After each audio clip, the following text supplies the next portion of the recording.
I know I said I was going to play as Fortress as my next campaign. I'm switching that up, though, to be Inferno, because I was told that this box sometimes does not have the mission book inside, so I wanted to open up my box and see if it was in there, and I'm just going to play through the Inferno. Now, before I do, I gotta say, thematically, this is my least favorite out of all of the Heroes of Might and Magic 3 races that you can play as. I've never liked them. Their units are eh. How they play, though, is like Pit Lords are pretty good, and they have some good units. Fortress is my absolute least favorite, though. I don't like anything of theirs besides Gorgons.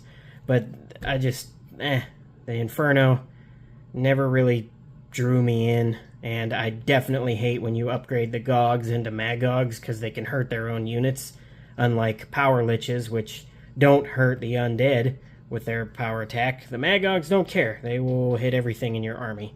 But yeah. Well, there's that out of the way. Mission book acquired. The components are as follows. There's 7 map tiles, including 1 starting tile, 3 far tiles, 2 near tiles, and 1 center tile. 1 town board, 1 mission book, 1 player's aid, 2 hero models, 1 town model, 7 unit models, including familiars, Magogs, Cerberi, demons, Pit Lords, Efreet, and Archdevils. 2 double-sided hero cards.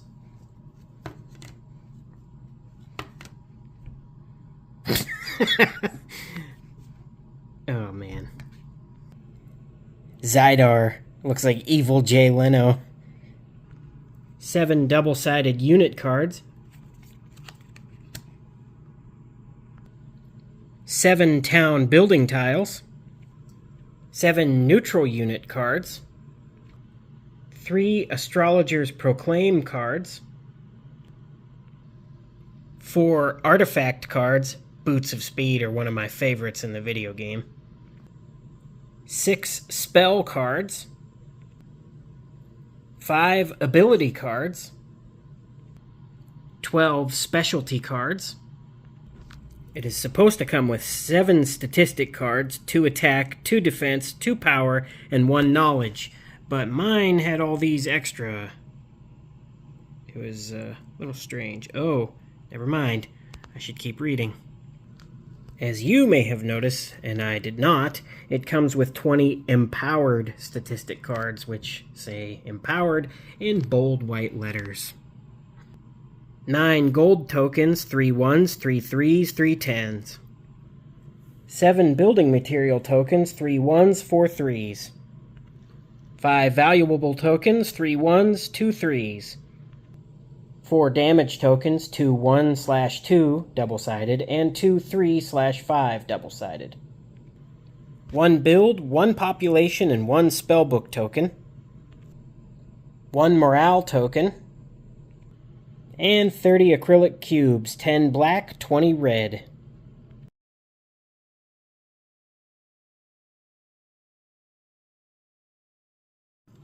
Empowered statistic cards.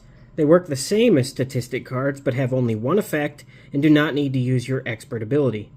By visiting a star axis, you can swap one of your statistic cards for an empowered one of the same type. You'll also be able to gain these cards from other sources, such as artifacts, abilities, or Astrologer's Proclaim cards. Here's how a empowered card is broken down. Number 1 is the name, and number 2 is the basic effect. For example, Knowledge has play this card after casting a spell. Instead of discarding the spell card, take it back into your hand. During this combat round, your spell limit is increased by 1. So it takes the expert effect of normal Knowledge, but makes it a standard ability. This is what the star axis building looks like.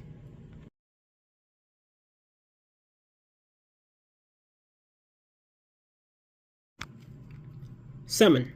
This allows you to add a unit to the combat board during combat. If a unit performs a summon action, place the summoned unit adjacent to the summoning unit. Summoned units activate in the round they were summoned if their initiative is lower or equal to the initiative of the currently activated unit. Otherwise, treat them as if they had already activated this combat round. After combat, unless stated otherwise, the summoned units are added to your unit deck.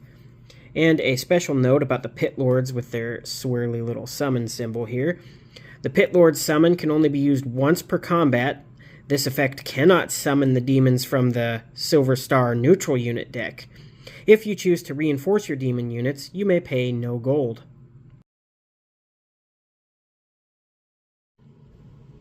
The map tiles in this expansion include random towns. When this location is discovered on the map, each player rolls 2 resource dice. The player with the highest raw sum of resources on their dice gets to choose a faction, except for the factions that are already in the game. From now on, this field is defended by that faction's units. Note that you only need to prepare the faction's unit cards. When a hero moves onto a field with a random town, they start a siege combat against these units, unless stated otherwise. The random town will always be defended by a pack of bronze tier units, 2 packs of silver tier units, and 2 few of gold tier units. Note that bronze tier can be chosen by the player who controls the defending units, and note that during siege, do not use the arrow tower card.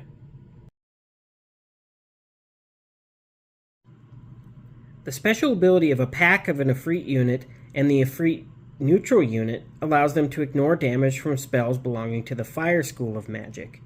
Note that effects other than damage work normally on these units. Spell cards belonging to the Fire School can be identified by the border around the symbol.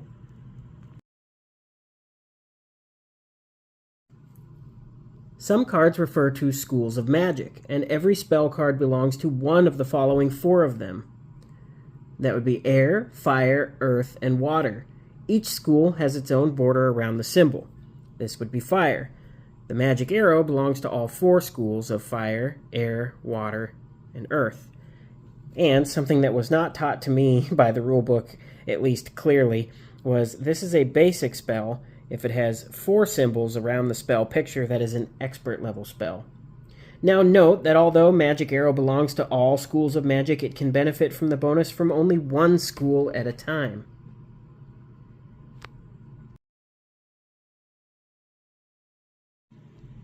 In the Inferno expansion, you'll find more tiles with new locations to discover.